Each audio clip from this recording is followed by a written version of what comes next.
Not long after Lee Harvey Oswald left Russia, where he married a Russian woman, he came to New Orleans. For a time, he lived in a one-bedroom apartment at 4907 Magazine Street, just a few blocks from the Mississippi River. This section of town is made up largely of small shopkeepers and longshoremen. A few blocks away lies the lush garden district, a section of large, old, and usually expensive homes.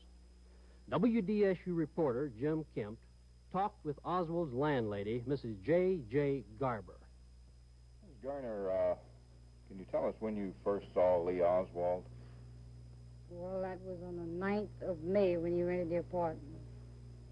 What, did you know anything about him? Not a thing. Can you tell us what your impression of him was? What sort of a fellow was he? Well, he was a quiet guy. He didn't pay attention to anybody. He just went on about his business. He never had any friends around there. He didn't talk to anybody. He wouldn't even say hello to nobody. He just walked straight by with his head up, walked very straight, erect all the time. You'd say then that he wasn't a very friendly person? Not at all. What about his wife? Didn't he have a wife and child, I believe? Yes, he had a little Russian wife. She was very cute, and she didn't speak English at all, and she'd try to, she'd nod, tell you hello when she'd see you and smile, but that's about all she'd say. She couldn't say anything else. What about his activities while he lived in the apartment that you rented to him there? Was he employed? I mean, did he go to work every day and come home in the evenings? Or? Well, when he first rented the apartment, he was working at some coffee company on Magazine Street, but the most he worked was about 3 weeks. Then after that, he didn't work anymore that I know of because he was at home all the time, going back and forth, and he'd do a lot of reading, sit on a porch and read plenty. Did he ever have any visitors, any people come to see him? Not that I know of. Were you aware that he was engaged in the activity that led to his fight down here, this Cuban Fair Play for Cuba Committee? Well, before they picked him up on Canal Street for that, he had placed one of those on a screen porch, and I didn't like it. I told my husband to go tell him to take it down. And he asked my husband why, and my husband says, because I want it down. He says, or you have to move if you don't take it down. So he took it down. He didn't give us any trouble about it. You say that he read a lot. Do you know what sort of No, that I don't know. It was mostly these small books, these small pocket books like. What about, I understand that he moved out rather suddenly. Can you tell us about that? Well, about the middle part of August, that's May, June, July, August, you see, his wife was going to have another baby, and he was late with the rent, and I went to see about it, and he told me that he'd pay us later.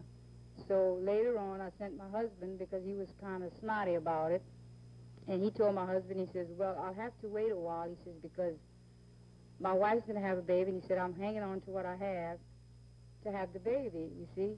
So my husband said, well, okay. So then later on,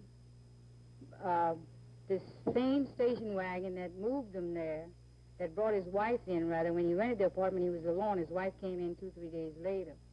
And the same station wagon from Texas, the lady that brought him there, came back, and they packed the stuff, put it in the station wagon. The station wagon was there for a few days, and I told my husband, I said, they're packing the station wagon. It looks like they're taking everything, so go find out if he's moving.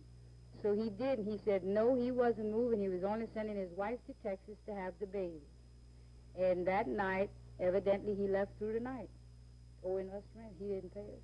Just skipped town. You say you saw them packing the station wagon.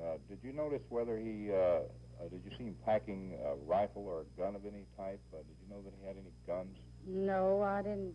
We didn't pay no attention to nothing like that. Usually when people pack, everything's in boxes and wrapped up. That's how it was in the wagon. I mean, the only thing you could see was the baby bed, playpen that was, tied up on top somewhere. I understand that the FBI has been around to the house seeking information about him also. Is that correct? That's right. Were you able to help them at all? Tell them? The most I could tell him was the same things that I said that's on the paper, and the same thing I'm telling you. He wasn't friendly to anybody. He didn't talk to anybody. The only trouble we had was he'd go around at night and putting garbage in everybody else's garbage cans.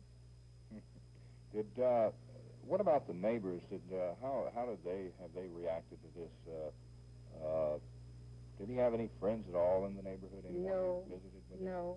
He wouldn't talk to anybody, and nobody would talk to him.